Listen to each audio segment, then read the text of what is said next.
1964, a Japanese astrophysicist was 100% sure that a massive sun flare of such proportions would hit the Earth that it would in fact die, that it would be burned to a crisp. He was so sure of it that he staked his entire reputation on it and swore by it. When it did not happen the next day as he had foreseen, he in fact committed suicide because he felt that he had totally dishonored himself. What had actually happened at that time is that the Earth had gone into an ascension right before the sun flare was set to occur. And when this happened, it lifted the Earth into a whole new future, a whole new reality, and it wasn't available even when the sun flare did happen. Then, in 2007, yet again, a major sun flare happened. The sun now had also ascended. This took place during my visit to the sun, which is described in Secrets of the Hidden Realms. The sun's realms were called the Gates of Arulu. And when I went there, I stayed there for a week, to the hollow chambers inside the sun at a higher dimension. It's not a furnace of fire. And when I was there, the sun actually ascended as well. So now we were on the same level with the sun. And I believe that this happened around July or August of 2005. Yet again, in 2007, a major sun flare took place. From the shock of the sun flare, the Earth was jolted back into ego identification. And so it fell out of that realm, which indeed, up until 2007, it was plagued by the shadows of the spirit gods. And it fell completely out of it, and all of a sudden, the work I was doing was so much easier because we weren't surrounded by them. And what had happened is, from the shock of being invaded by the sun's flare, the Earth went back into expanded awareness. From expanded awareness into contracted awareness. In contracted awareness, it is in life. We have said that we can go around a triad: life, death, ascension. We can't stay in any one of these corners. It's a fishbowl. You just keep going around and around as long as you have these. Well, it went to the next level, which is life. Since 2007, we have had nothing else like the major sun flare that occurred at that time. And in fact, whereas prior to that, I had heard a lot from my students in the classes about the increase in solar activity. Now, I have not done research on these things, but I would imagine that since 2007, when that big solar flare happened, that it would have tremendously made the solar activity less. Solar activity happens when it is time to go from life to death, from death to ascension, back to life, back to ascension, back to death, wherever it is we're heading. So what we now had is that on the 8th of March 2012, a massive solar flare happened. It gained momentum as it was approaching the Earth, and also it gained in size, gathering these supercharged electrical particles to bombard the Earth at millions and millions of miles per hour. It hit on the 8th. Prior to this, I had just a jam-packed week after week after week of retreats here at my house.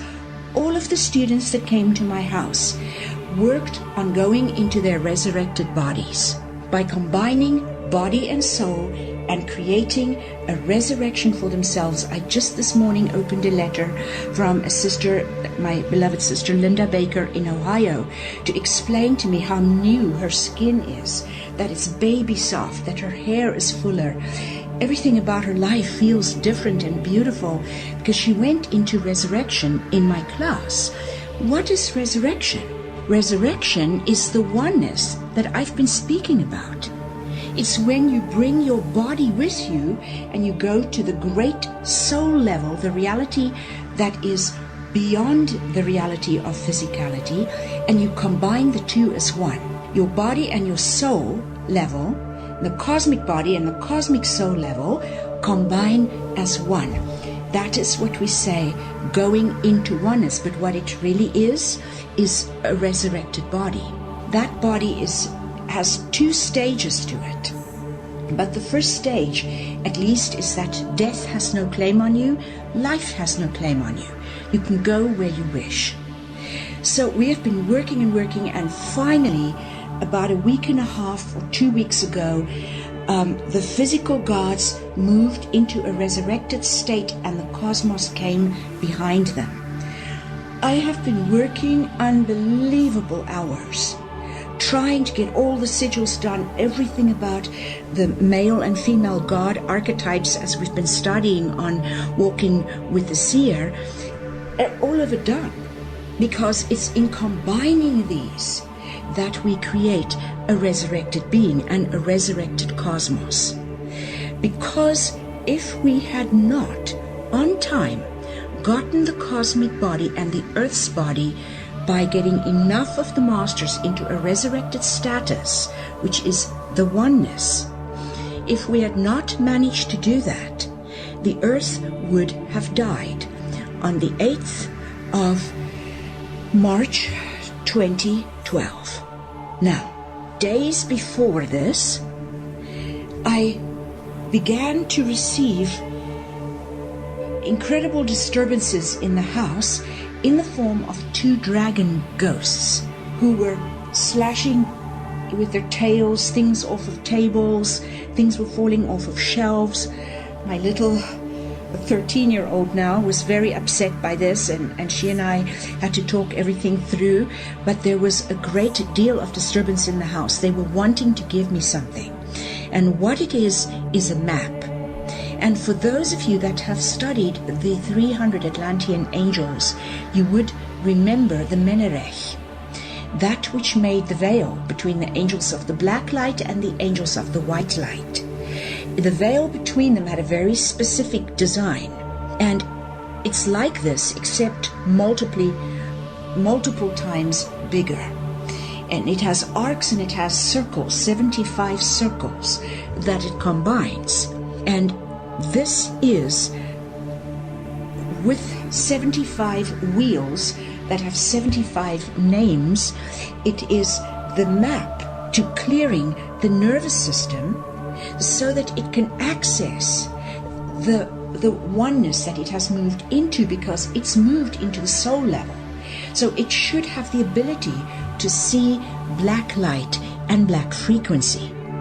The blood of the physical body has iron. Hemoglobulin carries the iron in the blood. That's why it's red.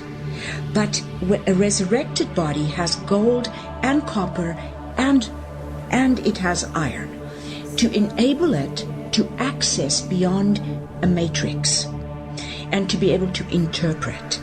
So they gave me this map, and on the morning of the 8th, I started to draw it and I started to write down. I only did one of the wheels, but then I started to write down the 75 names of the different wheels. I had to take my daughter to the orthodontist, but as we went, it's about an hour and a half there, hour and a half back, I was writing as fast as I can. I finally finished the 75 names just as we pulled into my driveway. They had said, the dragons, to me, that it would hit in the morning and that it would affect the North Countries the worst. It hit in full force about 7 to 8 Pacific Standard Time. Had we not had this map and activated it by proxy, it would have not gone well for humanity. They would have lost their memory entirely. As it is, much of the memory from the rocks and old patterns held in bones and so on have been removed. It's a new start for us. But that would have been much worse, to the point where we wouldn't remember how to put gas in our car. As I went through this experience last night, I could not remember how to speak English. I was trying to tell my daughter, as this solar flare activity hit, that, and it was moving through my body, hitting me in the solar plexus, I was trying to tell her not to be afraid if I stop breathing and my heart stops beating. But I had such a hard time because I couldn't remember English. It would wipe out humanity's memory had our nervous system not been in a position where it could process it, at least to the extent that it had to.